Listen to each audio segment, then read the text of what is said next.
나가세 주의 성도들이여 기쁨의 노래로 순례의 길이 비록 험하나 주 은혜 넘치네.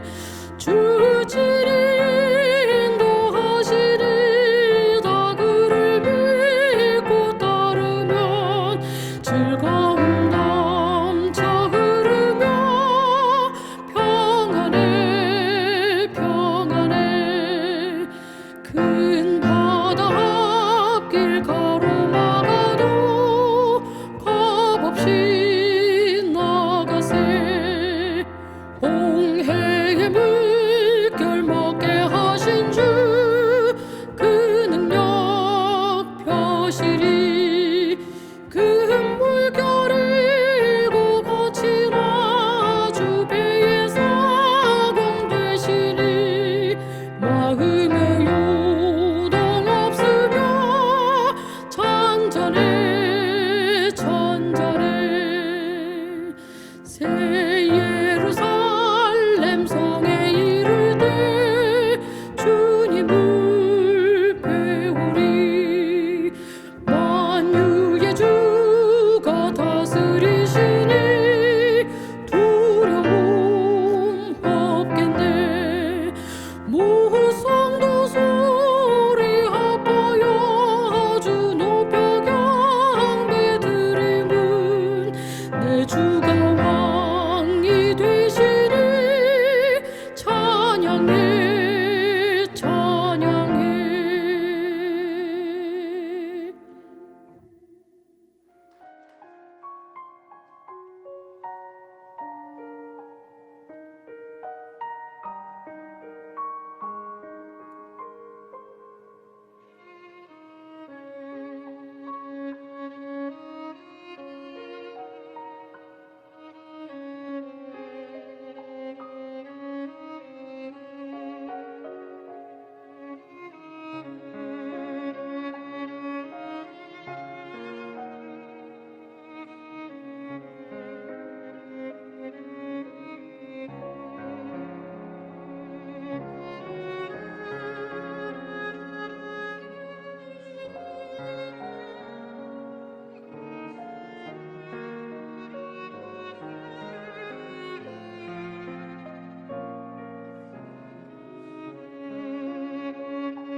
예수님을 닮아가는 제자의 삶, 행복섬김 전도학교에 오신 여러분을 진심으로 환영합니다.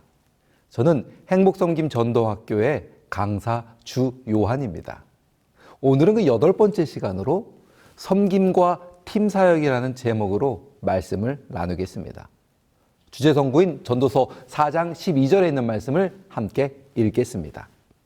한 사람이면 패하겠거니와 두 사람이면 맞설 수 있나니 세 겹줄은 쉽게 끊어지지 아니하느니라. 아멘. 저는 충청합회에서 심우하고 있습니다. 그런데 저희 충청합회에 충남 서산시에 천수만이라는 곳이 있습니다. 가을이 되면 이곳에 엄청난 철새들이 모여듭니다. 전국에서 새들을 관찰하는 분들도 모여드십니다. 특히 기러기가 많이 오는데 한때 1만 마리 이상 날아온다고 합니다. 근데 얘네들이 아주 무질서하게 대충 나는 것 같은데 자세히 보면 그 가운데 규칙이 있습니다. 이 기러기들이 날아갈 때 V자 혹은 역 V자 형태로 무리지어서 날아갑니다. 왜 저렇게 무리지어서 V자로 날아갈까요? 과학자들이 연구한 바에 따르면 이 V자 대형으로 이 기러기가 날아가면 앞서가는 새가 날갯짓을 하면서 바람을 만드는데 그 기류를 타고 뒤따르는 기러기들이 그 기류에 따라서 흐름에 따라서 비행을 한다고 합니다. 그렇게 되면 공기 저항을 50% 정도 줄일 수 있고 혼자 비행할 때보다 무려 71%를 멀리 갈 수 있다고 하는 것입니다. 대단하지요? 세상의 미물들도 협력이 뭔지 아는 것입니다. 이러한 협력의 원리를 깨달은 우리의 조상들은 일찍이 옛 속담에 이르기를 백지장도 맞들면 낫다라고 말씀을 하셨습니다. 함께 협력하면 더 큰 일, 더 어려운 일도 쉽게 해낼 수 있다는 것입니다. 오늘의 본문에서도 그러한 비유를 들고 있습니다. 세 겹줄은 쉽게 끊어지지 않는다. 섬유를 꼬아서 줄을 만들고 그 줄이 세 겹으로 꼬아지면 튼튼한 밧줄이 된다는 비유입니다. 섬유질을 만들어진 것들은 쉽게 끊어지지만 이것이 세 겹이 되면 아주 단단해진다는 것이죠. 사람도 협력이 중요함을 말씀하고 있습니다. 그래서 오늘 함께 나눌 말씀의 제목이 따라해 보시죠. 섬김과 팀사역. 그런데 왜 팀사역일까요? 먼저 하나님께서 우리에게 모본으로 보여주셨습니다. 섬김을 위한 팀사역의 모델은 삼위 하나님의 협력에서 볼 수 있습니다. 유일하신 참 하나님은 홀로 한 분이 아니시라 성부, 성자, 성령의 이 연합체로 하나가 되십니다. 팀사역을 모델로 보여주시는 것입니다. 창세기 1장의 창조사역에서 삼위 하나님의 협력을 볼 수 있습니다. 창세기 1장 26절에 기록되어 있기를 하나님이 이르시되 우리의 형상을 따라 우리의 모양대로 우리가 사람을 만들고 그들로 바다의 물고기와 하늘의 새와 가축과 온 땅과 땅에 기는 모든 것을 다스리게 하자라고 말씀을 하셨습니다. 우리가, 우리의, 우리로 모든 창조 사역의 주체는 상호 협력하는 팀 사역으로 우리라는 말을 사용하셨습니다. 뿐만 아니라 하나님의 형상대로 지음받은 우리도 홀로 있도록 창조되지 않았습니다. 남자는, 여자는 홀로 있을 때 부족함이 있습니다. 그래서 창세기 2장 20절에 기록되어 있기를 돕는 배필이 서로에게 필요합니다.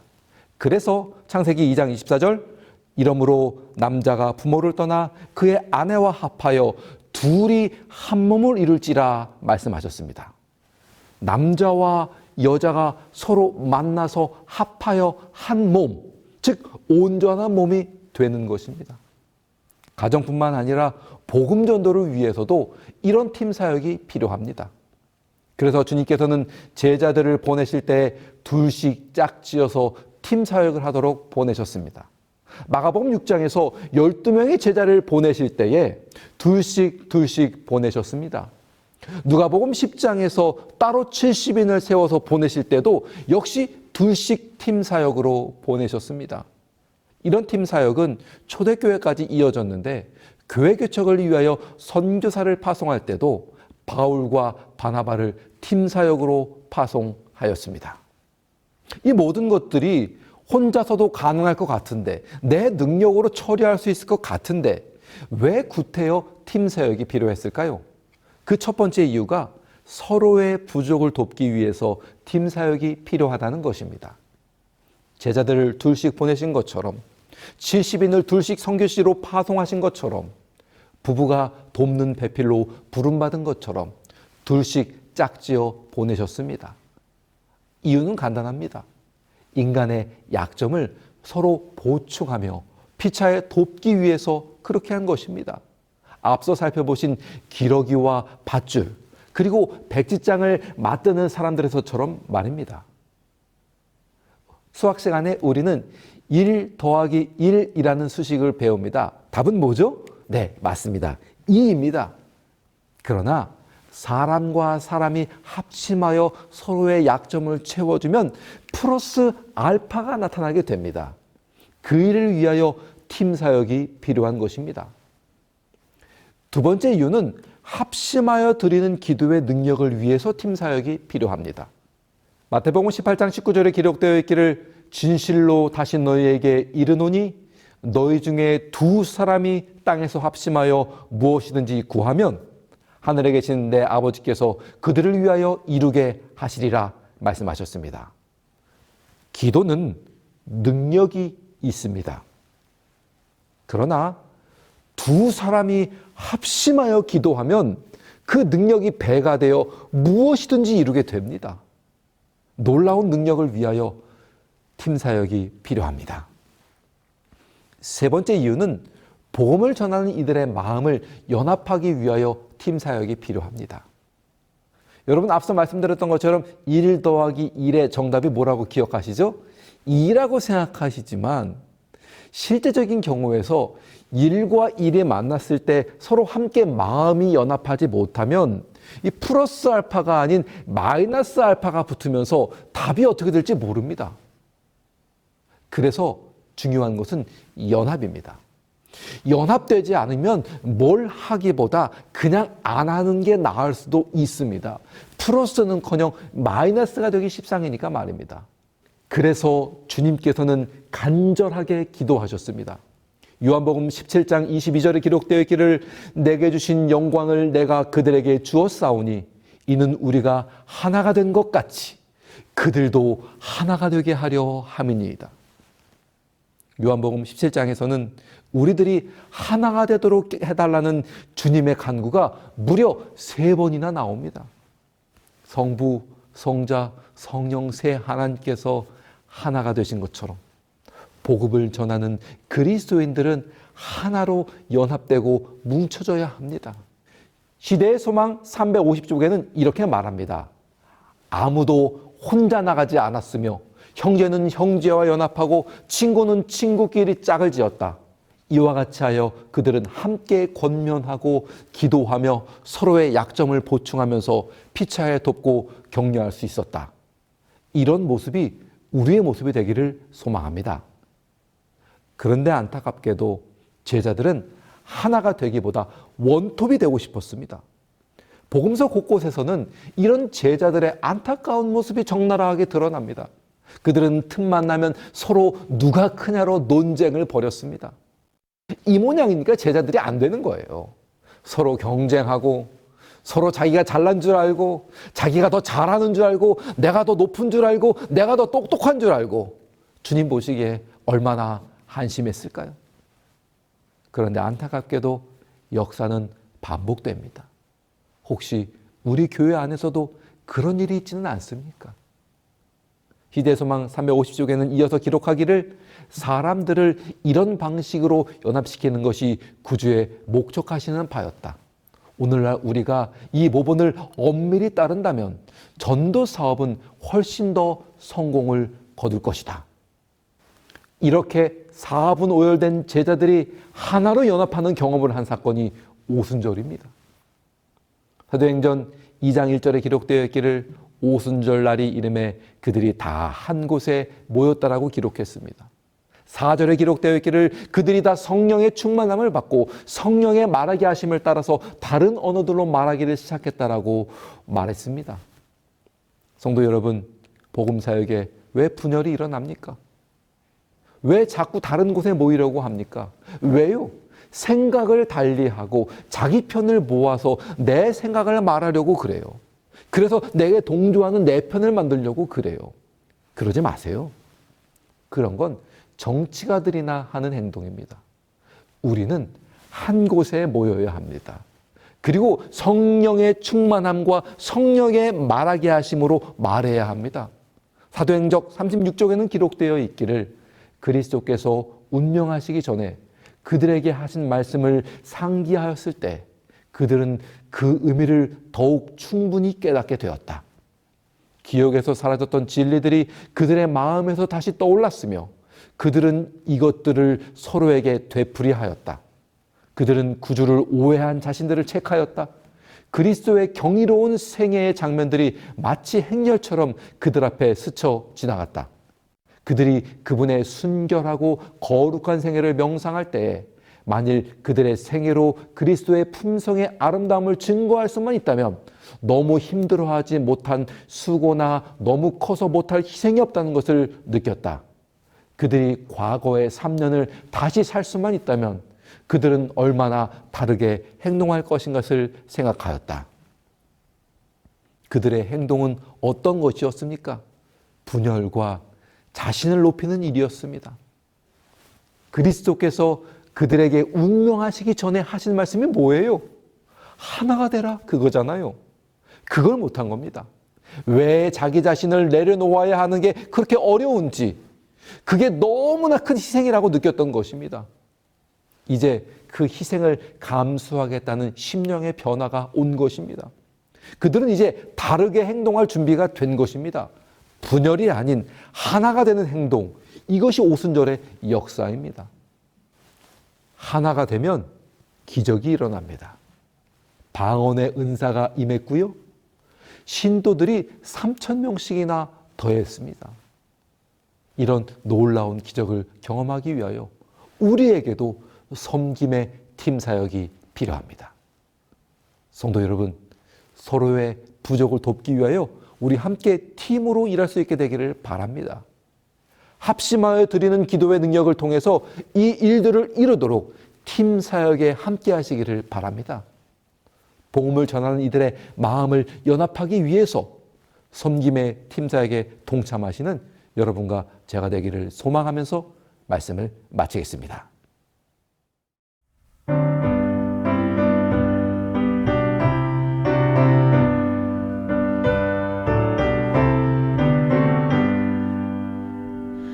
오 형제여 충실히 행하여라. 주 곧 다시 오시리니 그 영광의 하늘집 들어가서 큰 승리에 노래하리. 저 칼바리 십자가 흘리신 피 내 어찌 잊고 졸고 있나. 그 무한히 큰 사랑 받은 자여 내 몸 바쳐 충실하라. 오 형제여 충실히 행하여라. 황금도 성적인데 그 오묘한 성진주 문 앞에서 주 널 반겨 맞이하리. 이 슬프고 캄캄한 세상 중에 나 오래 있지 않으리라. 곧 주 오실 새 아침 밝으리니 내 몸 바쳐 충실하라.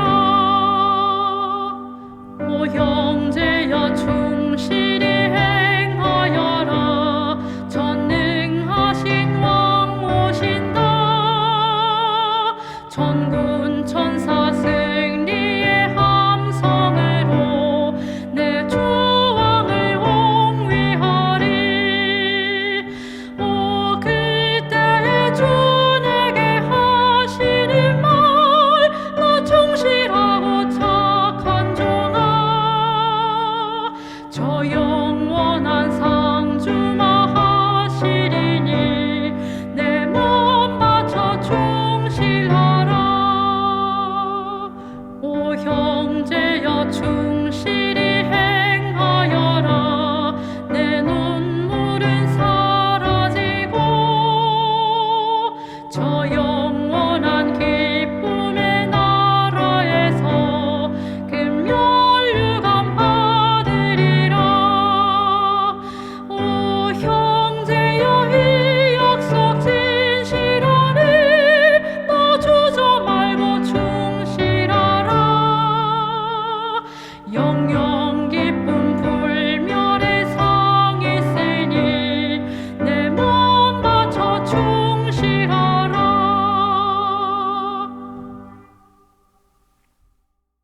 사랑과 자비가 많은 하늘아버지시여, 부족한 저희들을 주님의 섬김의 사역으로 불러주시니 감사합니다.